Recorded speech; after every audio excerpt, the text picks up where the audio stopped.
now Decoder Ring Theatre presents the continuing adventures of Canada's greatest superhero, that scourge of the underworld, hunter of those who prey upon the innocent, that marvelous masked mystery man known only as the Red Panda! The Red Panda, mysterious crusader for justice, hides his true identity as one of the city's wealthiest men in his never-ending battle against crime and corruption. Only his fiancée, Kit Baxter, who joins him in his quest in the guise of the Flying Squirrel, knows who wears the mask of the Red Panda. This episode, The Boy in Blue. Take it easy, boys. Mick, keep your eyes open. Jerry, watch my back. Nice and easy. You're late. I'm not. 10 years on the force, Parker. I don't think you've ever run less than 15 minutes early. Tonight, you're right on the dot. Makes me wonder if maybe your heart's not in this. You know it isn't. And if I pretended that it was, you'd know I was a liar and have even less reason to trust me. I guess you're right at that. As long as your head's in the right place, you'll get through this all right. Did you get the file? I couldn't. Don't mess with me, boyo. This ain't no kid's game. Knock off the banter, Ryan. You sound like a hood in a cheap picture. Is that a fact? It is. Chief O'Malley was working late with the Crown Prosecutor on the case. There was no way to get the file out of headquarters tonight. You know what happens if we don't get a copy of that file, Parker? I know it. You'll get it, all right. Don't look so sour, my son. The people we work for take real good care of us. You'll get a taste for it soon enough. There's only one taste in my mouth over this business, Ryan, and it's nothing but bitter. You'll get used to it. I'm not getting used to anything. I'll get you a copy of the case file, and then we're quits. Sure, boyo.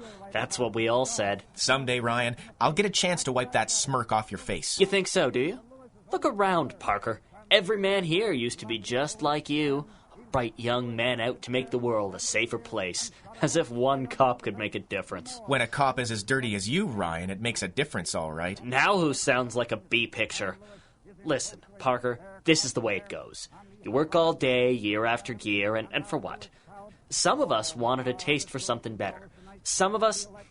Well, let's just say you're not the first cop that somebody got leverage on one way or another. You dirty... Temper! You're not going to do anybody any good with a great big hole in the back of your head, are you? What do you think the big boss would think of that? Killing me before he's got what he wants. You just keep your nose out of what the big boss wants and doesn't want. You think you're awful smart, Parker, but you're dumb. We've all of us got it better than we ever did before since the big boss brought us in and organized our, extracurricular activities. You're getting in at the right time, boyo. I'm getting into nothing. I'm doing this one thing, and then we're quits. You know when you're quits, Parker? You're quits when you're dead and buried. That's when you're quits. Don't you listen on Sundays, boyo? The path of the righteous is narrow, and once you slip off, the road down below is steep and slippery. What's that from? The Book of Graft? Chapter 1, verse 1. If your boss isn't going to keep his promise, why should I go through with this? What if he does, Parker? You think it stops? He'll always have this job to hang over your head, then the next one, then the next one. As long as he keeps his bargain. He'll get no trouble from me. See that, my son? Everybody has his price. Just you get us that file. Get off your pedestal, Andy Parker. You're a dirty cop now, just like the rest of us. And you work for the syndicate.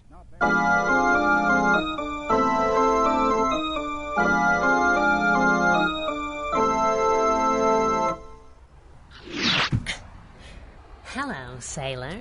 Is this a private rooftop or can a lady play through? I thought you were patrolling the north side. I got lonesome. Ah.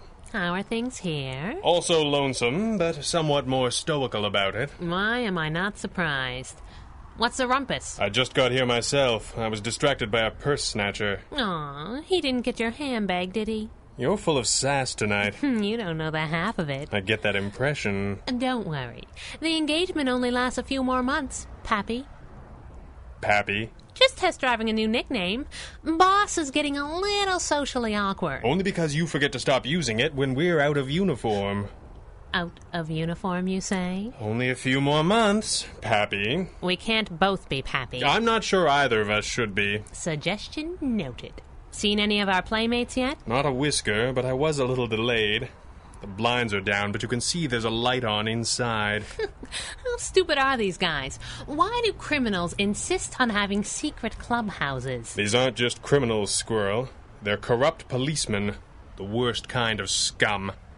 They may believe themselves to be above suspicion, or that they are somehow untouchable. Why don't we just swing down there and show them how wrong they are? I'd like to teach them a lesson myself, Kit. Policemen do vital, dangerous work, but the reputations of 1,000 honest officers of the law are besmirched by a single rotten apple. In the minds of the citizenry, rumors of police corruption spread like wildfire and make people distrust the police services. It makes it less likely they'll turn to the real cops for help. And even more likely that other crime will go unchecked. These men are doing far more than betraying the position of trust they have taken. They are helping evil to spread without fear of reprisal. So, exactly why aren't we grabbing them by their ears and shaking them upside down? Because if we're right about who is backing them, it won't do to simply send them scuttling back into the shadows like the cockroaches that they are. We've heard tell that the criminal organization that calls itself the Syndicate has policemen in their pockets. If that's so, these dirty cops may have information we need to make a real break in the case against them. Jeez, Red Panda. It seems crazy that the Syndicate could get so cozy, right here under our noses. They've been at it long enough. From the ghost ship attacks to the Third Wave campaign a few months ago, even using supervillains like Kid Chaos and Mordriel in their attacks. They have pursued a goal of total dominance over this city and its people. Haven't been that lucky, thanks to a certain masked duo. We've had some good luck on our side, but it can't hold out forever. The prosecutor, Hausman, is building a case based on the evidence there is, but the true leader of this syndicate remains elusive. If we can just catch a break with one of these... Boss! I see him. Looks like they're calling it a night. That one looks like Michael Blaine. And there's Sergeant Markham, present as always. Well, looky what we got. Lieutenant Sam Ryan.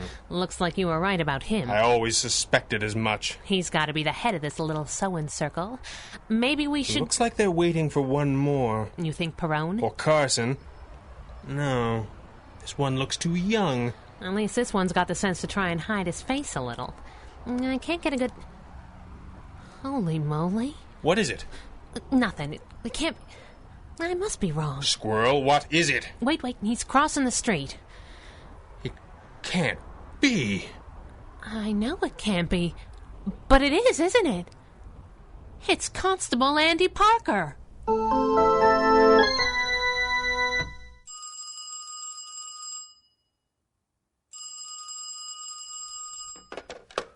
Hello?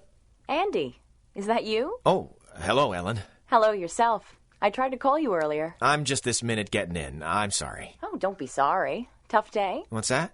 You just don't sound quite yourself is all. No, I guess not. You're not under the weather, are you? No, I'm... 'Cause I can take care of that in 2 shakes with a batch of chicken soup. Mom always swore by it. No, Ellen, I mean, it sounds swell, but I'm not under the weather. I guess I'm a little tired. Oh, really? Well, I've got a pie cooling. Are you too tired for that? I guess I am. Well, now this does sound serious. No, geez, Ellen, I'm sorry. I understand, Andy. It's the job. It can catch up with the strongest man. Sometimes Dad looks so worn down, you would have thought he would have fallen asleep on his feet. And you remember what a rock he always was. Yeah, I remember. I guess nobody that knew him could ever forget. Ellen, Yes? I'm sorry to be so... Keep the pie in the icebox. I'll be right as rain tomorrow, and everything will be all right. You'll see. Why, Andy Parker, you've got a real flair for the dramatic. You know that? I guess I do. Sorry. You do an awful lot of apologizing for no good reason. Oh, and before I forget, a friend of yours came into the library today. He said to say hello. A friend? Yes, it surprised me, too. I mean, how he knew that well, he said that he saw us at the pictures the other night. The pictures? Yes. Sam Ryan, he said his name was. He said I should say hello. Andy, are you there? Yes. Yes, I'm here, Ellen. Listen, I'm gonna turn in. I'll come round tomorrow. All right. You better. Good night. Good night, Ellen. Ryan.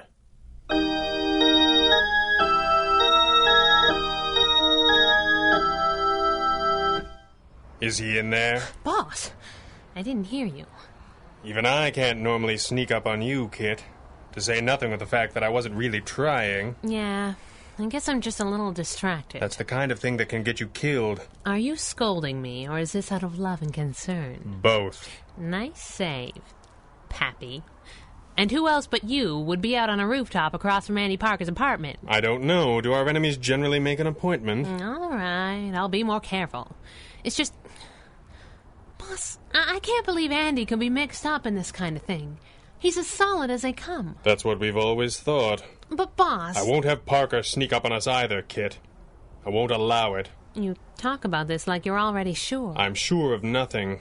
But where our agents are concerned, we have to be sure. More than sure. If Andy Parker has turned his back on the Force, it's only a matter of time before he turns on us, too. Our entire network could be at risk. That's hundreds of lives. Do you think the Syndicate would hesitate to wipe out our agents at a stroke? Andy doesn't have access to that kind of information. He has more than any other active agent. That made him useful. Tonight it makes him dangerous. Is he in? About half an hour now. He took a phone call when he first came in. Since then, he's just been sitting there. He looks like a man with a lot on his mind. I can't stand this. Why don't we head over there and find out what this is all about? For the same reason we didn't grab Sam Ryan out in the street. We need a lead if we're to have a hope of busting up the Syndicate. And now Andy is that lead? Maybe. There are too many lives at stake to take the risk. What about old man Spiro? He's Andy's contact man. He must have had some idea. Spiro said he hadn't seen or heard from Parker in 5 days. 5 days? Why are we just hearing about this now? Parker hasn't been needed. Spiro says it is unusual for Parker to go that long without checking in, but it isn't without precedent, especially among the other agents. He didn't really think of it until I asked, and even then he had to check his logbook. Did he say if he'd been acting different? Troubled, or... If anything, he said Parker was distinctly cheerful. Spiro said he'd bought a new suit, possibly a new hat. He's almost always in uniform when we see him, but I guess that isn't strange. Could be a sign that he's had outside income. Sometimes a new hat is just a new hat. Sometimes. So what do we do? What do we do when your most trusted agent isn't? I've had Spiro put his men on high alert. That should cover most of the operatives that Parker had regular contact with. But we can't keep them off the streets indefinitely, and some can't make any sort of excuse to go into hiding. Like young Harry Kelly, for instance. Boss, Harry's like everybody's kid brother. Andy would never. But the Syndicate would. And if he's crossed over, he's not Andy Parker anymore. I can't stand this. Look at him, boss. He's just kind of staring out into space. 2 hours ago, the man in that room stepped out of a building in the company of a group of men who have sold out their brother officers and this city to a ruthless criminal enterprise. I know it. I just think there's got to be a reason. Could he be working undercover? Could O'Malley have set this up? He still should have checked in with his contact man. It's a tough line he walks for us, Red Panda. There must be a good reason for keeping us in the dark. He took an oath. There is no reason good enough to violate that. To be a man who holds high the lamp of justice when darkness falls. You don't think that's open to interpretation? No, I don't. And neither do you. And before today, neither did Andy Parker.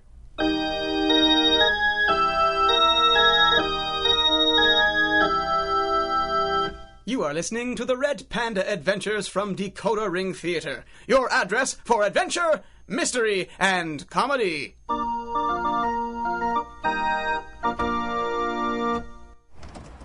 Hey, this cab's out of service. Buzz off. Is that a fact? What the? Good morning. Jeez. Get a load of you. I didn't recognize you with that disguise on. I thought it might come in handy. Any news? Yeah. Taxi customers are actually getting more rude. On the other hand, certain taxi drivers are just as I remember them. I suppose so. Though in those days, when they asked to be taken somewhere, you didn't usually tell them you were engaged in undercover surveillance. I guess that's almost what I said, Pappy. This is getting to be less of a nickname and more of a taunt. Well, they can't all be winners. What about Parker? Made his way to work by the most direct route. No stops on the way, no monkey business that I could see. So nothing out of the ordinary? I didn't say that. Oh, yes?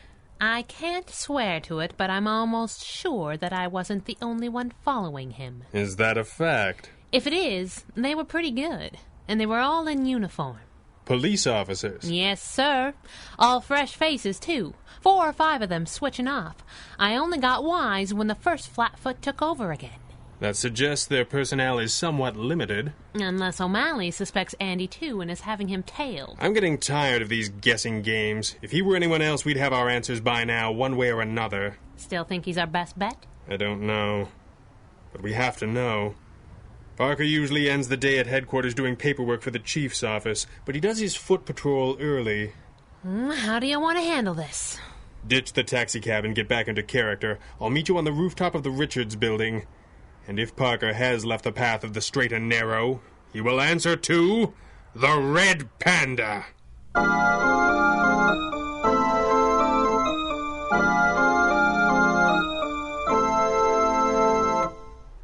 Officer! Officer! What's the trouble, sir? There's a gang of kids down by the park. I think they're gonna fight. How many are there? It's just on the next block. Come and see. Should I call for backup? Just come and see. Please, officer. I think if they see a cop, they'll scatter. All right. Which way? Just through this alley. Down here. Right. Let's go. Over here? No, straight on. What park are we headed for, sir? Are you being followed? What? I said, are you being followed? What is this? It's a gesture of trust, Parker. Try not to be obtuse. You. Yes, it's me. Now, are you being watched? I don't know. Maybe. Let's find out, shall we? Back into this doorway, quickly. Quiet. If that was a friend of yours, he didn't look very pleasant. That's Stone. He's a rookie. Fell in with a bad lot right off the bat. It won't take him long to double back when he finds he's lost us. Unless he can travel faster than a grapple gun, he's out of luck. We'll be on the roof in 30 seconds. Hello, boys. Are we speaking again? The flying squirrel. We're not sure yet. Do you have my things? Your mask and goodies are over by the skylight. Can you handle things here a moment? I don't know. Can I, Andy? What? I don't understand. That's too cornball not to be genuine. Here's his pistol, just in case. Hey! How did you... I'll be back in a minute. What did you... What did he mean by that? By what? I don't know. Any of it. Let's just imagine that we happen to spy a certain agent that shall remain you coming out of a certain address on King Street last night. Oh. Right. Oh. You can judge a man by the company he keeps, Andy. Sometimes. Now's not the best time for the strong silent routine. Those other cops you were with... They're not cops. They're dirty. We know. And we have a pretty good idea that they're working for the syndicate. What we don't know is why you were there. You don't think that I... You don't want to know what I think, Puddin'. Now spill. You haven't checked in with your contact man in days. He said you've been chipper. You bought yourself some new threads, and... Well, I'll be darned. What? Andy Parker, you've got yourself a girl. I don't think... It was all over your face. Why deny it? It was just... Well, it's a little awkward. I mean, you must... You must know I always... Sure. I guess I did. And the thing's a bit different. Very, very different. You don't have to say that. You're right, I don't. But I mean it for all that. But it never would have worked. And the biggest reason why is over there putting his mask on. I guess I kind of figured. But then, Ellen... This looks like a very casual interrogation. We can beat him up later if you like. I don't know how he got himself in trouble, but it sounds like her name is Ellen. Ellen? Ellen McCrae. Her father was my first partner when I was a rookie. Took me under his wing. I thought the world of him. Everyone did. He was the kind of cop, the kind I always wanted to be. He passed on 2 years ago now. I met Ellen again about a month ago and, well... I'm waiting for the police corruption to make its entrance. Last week, Sam Ryan knocks on my door. He's seen me around with Ellen. Says he has evidence that Jack McCrae took a bribe, right towards the end of his career. Was the evidence genuine? Oh, it was right enough. I remember. Ellen's younger brother was pretty sick back then. Jack needed money for the doctors. It's not an excuse, but it's a reason. In the end, I think it's what finished him, knowing what he did. Ellen's still so proud of her dad. This would crush her. She's lost so much. I just wanted to spare her this. What did Ryan and his goon squad want? A copy of the file that the Crown Attorney's office is preparing against the leaders of the syndicate. You didn't give it to them, did you? with that in their hands, why, we'd never get those dirty rats off the street. I've been stalling. I didn't know what to do. I didn't know where to turn. I'm disturbed that we weren't on the list. Or the entire list. I wasn't sure you'd understand.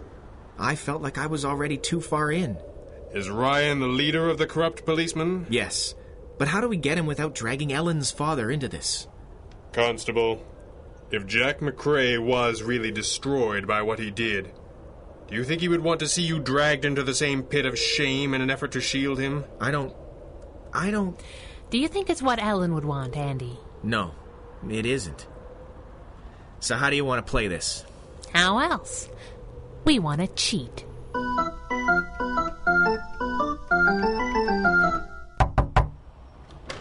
What are you doing here, Parker? I thought you wanted the file, Ryan. Are you crazy? Coming to my house? My wife's gonna be back any minute. So what's the problem? She doesn't think a police lieutenant's salary pays for a place like this, does she? Get out of here. Or is it your boys you're worried about? Maybe they still don't know the score. Still think their old man's a hero, do they? All right, if you won't get lost, get in here. Don't mind if I do. All right, wise guy. Hand over the file and get out of here. Can't. What do you mean you can't? Didn't get it? Why not? Didn't much feel like it. Listen, punk. You know what happens if I don't get that case file? Your little sweetheart's old man gets dragged through the mud. And you go with him. What did you say? I started thinking about what you said, Ryan. About how it would never stop. About how with each job there was something else hanging over your head, dragging you further in. You were talking about me. But the only way you could have known it is if you'd gone through the same thing yourself. Oh, you think this is cute? Yeah, it kind of is. I also thought about the way you threatened Ellen. All I could think about was protecting her. Protecting her from learning of her father's disgrace. But you never would have thought of that if it weren't the worst thing you could imagine. And that's just exactly what's about to happen to your sons. You think so, do you? I'll take that pistol, Lieutenant! What the Red Panda? How? Today, Ryan, I am the least of your problems. Though I am prepared to jump to the top of the list in a hurry if you give Constable Parker any more trouble. Parker, you rat. You're working with this masked freak? The masked freak is just the backup today, Ryan. Shut your mouth and listen. Parker? It's Christmas Day for you, Ryan. You're coming in to talk to Houseman, the prosecutor in the syndicate case. You're going to give him everything you know about your masters and the rest of the dirty cops. You get a walk. No charges. And if you give them everything, they might not even need you to testify. Then, you quit the force for medical reasons. Tell your family whatever you like. It's a better deal than you deserve. And best of all, you don't have much choice. And that's the whole story, Ellen. Or most of it, anyway. I just wanted you to know that you still might hear some things about your dad that are hard to hear. I wanted you to know what I was ready to do to spare you and protect his memory.